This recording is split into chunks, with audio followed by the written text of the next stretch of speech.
Muna. Okay, going back. Ano yung tanong ko sa'yo kanina? May tanong ako sa'yo eh. So, ngayon na paalis ka na sa lahat ng marami mong kaibigan na kilala, pati mga old friends, new friends, ano yung mga message mo sa kanila? Okay. My message to all the people that I've met here in Bahrain ay syempre, salamat. Diba? Salamat sa inyong lahat na na-meet ko kayo dito sa Bahrain.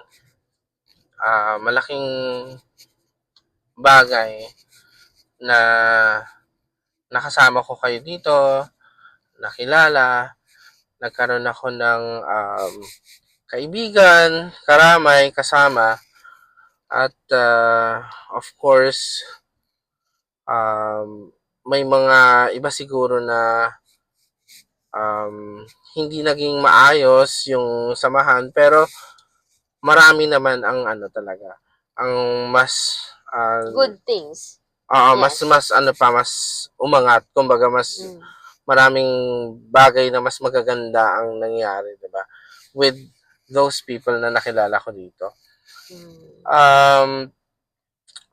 It's such an experience syempre na iba't ibang tao, iba't ibang experience, 'di ba? So mas marami naman talaga yung anong tawag dito, yung mga magagandang memories, pinagsamahan. Pero whether good or bad, ano pa rin naman 'yon. It's still yung parang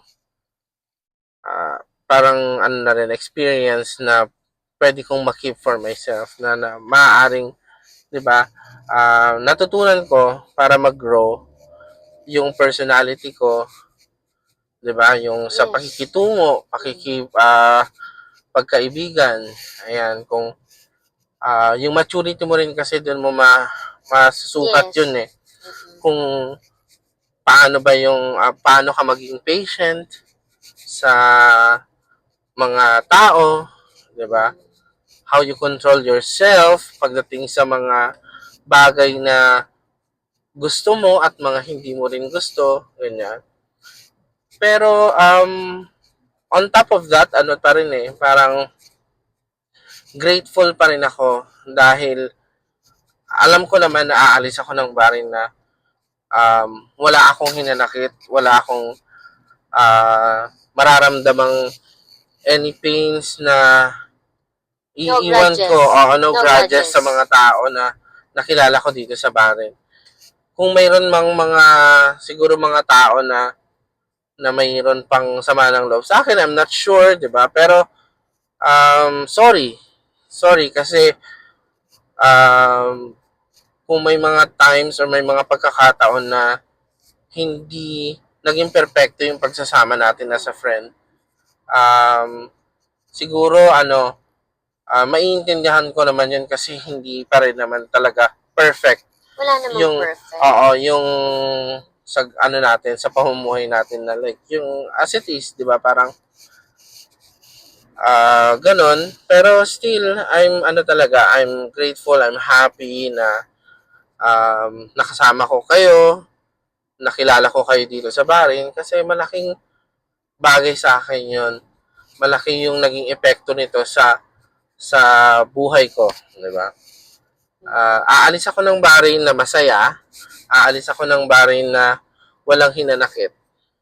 And sana kung ano man yung mga bagay na na nangyari dito ay talagang mas yung parang mas mag-spark or mas mag-grow pa doon pagdating ko ng Croatia.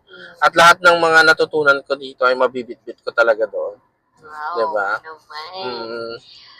Ano talaga yun, Bea? Heart to heart to, Yes, of course. That's good. Galing sa puso talaga yun. Galing sa puso. So, well, yan yung kasama natin yung kapatid mo. Yeah.